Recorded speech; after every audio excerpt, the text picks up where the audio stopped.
আসসালামু আলাইকুম দর্শক, আমি সাইফুল নিউজ 68 আপনাদের সকলকে আমন্ত্রণ। সংসদ হবে জাতীয় সমস্যার সমাধানের মূল কেন্দ্রবিন্দু।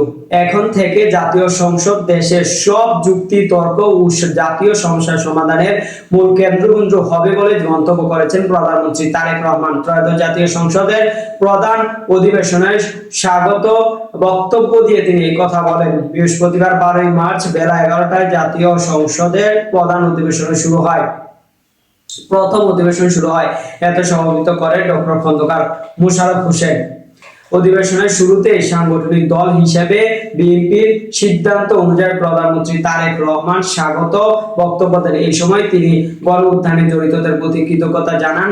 তিনি বলেন যে দীর্ঘ 1.5 দশকের সুশাসন ও ফ্যাসিবাদ অবসান ঘটিয়ে জনগণের ভোটে নির্বাচিত প্রতিনিধিদের গঠিত ত্রয়োদশ জাতীয় সংসদে যাত্রা শুরু হয়েছে।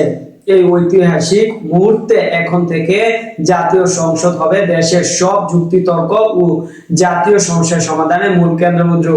প্রধানমন্ত্রী তার বক্তব্যের শুরুতে 1971 সালের জাতীয়তা যুদ্ধ, স্বাধীনতা যুদ্ধ থেকে শুরু করে 24 সালে ছাত্র উত্থানের শহীদদের প্রতি গভীর কৃতজ্ঞতা স্মরণ করেন। তিনি বলেন যে ফ্যাসিবাদের নির্মমতার শিকার অসংখ্য মানুষের কান্না আর হাজারি প্রাণের আত্মত্যাগের বিনিময়ে আজ আমরা এই দলবদ্ধ সংসদ পেয়েছি। যারা গুম, খুন ও আয়নাগরের মতো নির্যাতনের শিকার হয়েছেন তাদের সহযোগিতায় আজ এই দেশের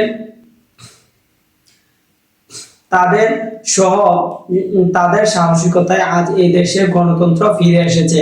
সাবেক প্রধানমন্ত্রী বেগম খালেদা জিয়াকে সংসদীয় গণতন্ত্রের অগ্রদূত উল্লেখ করে তারেক রহমান বলেন যে দেশ নেত্রী খালেদা জিয়া সংসদীয় গণতন্ত্রকে প্রতিষ্ঠার রূপ দিয়েছে, কিন্তু বিগত শাসন আমলে সেই সংসদকে প্রহসনের পরিণত হয়েছিল।